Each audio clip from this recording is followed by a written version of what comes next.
Bapak, Ibu, dan saudara-saudaraku yang saya kasih dalam Tuhan Yesus Kristus, mengapa seseorang menikah dan hidup dengan istrinya sendiri, hidup dengan suaminya sendiri?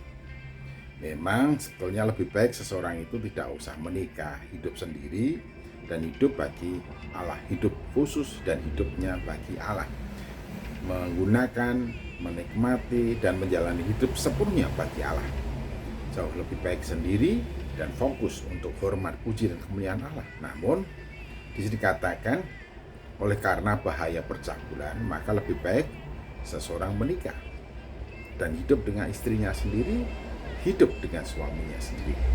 Mengapa percabulan begitu bahaya? Sebab disebutkan bahwa salah satu buah kedagingan yaitu percabulan, dan barang siapa tetap hidup di dalam percabulan, dinyatakan dan ditegaskan bahwa orang yang hidup dalam percabulan, tetap hidup dalam percabulan, tidak akan mendapat bagian dalam kerajaan Allah. Oleh karena itu, maka lebih baik seseorang itu menikah dan tinggal hidup dengan istrinya sendiri, tinggal dan hidup dengan suaminya sendiri. Bahkan ada pula orang yang sudah menikah, punya istri, punya suami, tapi masih menginginkan istri atau suami orang lain, masih menginginkan wanita atau laki-laki lain. Maka ketika di dalam hatinya, pikirannya ada keinginan untuk memiliki istri atau suami orang lain, atau wanita atau pria lain, dalam status dirinya sebagai orang yang sudah menikah atau berkeluarga, maka sesungguhnya dalam keinginan itu orang itu sudah berzina. Dan disebutkan salah satu bunyi hukum Taurat adalah 10 hukum Taurat adalah jangan berzina. Jadi orang yang hidup dalam percabulan, orang yang berzina tidak akan mendapatkan bagian dalam kerajaan Allah kalau orang tetap memelihara dan hidup di dalam perzinahan atau dalam percabulan.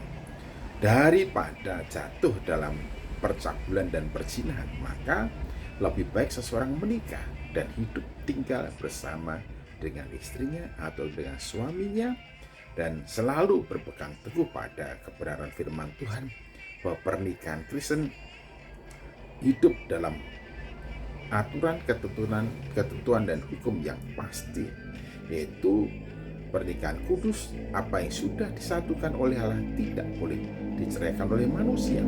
Jadi perpisahan di antara suami atau istri, perceraian di antara suami atau istri dimungkinkan dan terjadi oleh karena kematian. Jadi hanya maut yang memisahkan.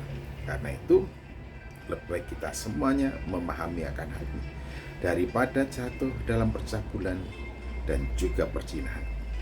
Maka hendaklah laki atau perempuan menikah, hidup dengan istrinya sendiri, hidup dengan suaminya sendiri.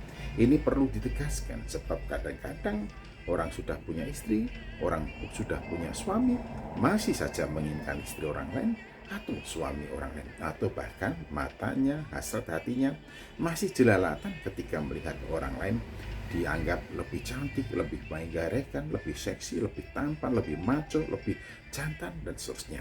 Oleh karena itu firman Tuhan harus kita pegang erat bahwa barang siapa yang sudah menikah, baiklah ia hidup dengan istrinya sendiri, hidup dengan suaminya sendiri, sudah disatukan oleh Allah dalam pernikahan yang kudus. Dan ingat, jangan sampai diceraikan oleh manusia. Jangan sampai engkau sendiri, hatimu sendiri, pikiranmu sendiri, hasratmu sendiri, nafsumu sendiri memisahkan engkau dari istrimu, dan kemudian berbuat yang tidak sepantasnya dengan istri orang lain, dengan suami orang lain, atau dengan pria lain, atau dengan wanita lain. Ingatlah itu. Hendaklah yang sudah menikah hidup dengan istrinya sendiri, hidup dengan suaminya sendiri, dalam kesetiaan, komitmen, janji yang sudah diungkapkan, dihidupi hingga maut memisahkan. Sungguh-sungguh alangkah indahnya hidup dalam pernikahan Kristen. Seorang istri untuk seorang suami untuk seorang istri, dan hanya maut yang memisahkan. Kedua-duanya bersatu hati, berteguh hati untuk membangun kehidupan bersama yang harmonis, yang akrab, yang erat, yang mendatangkan damai sejahtera bagi keduanya dan memberkati seisi rumah tangganya menjadi berkat bagi keluarga besarnya. Tuhan Yesus Kristus memberkati. Haleluya. Amin.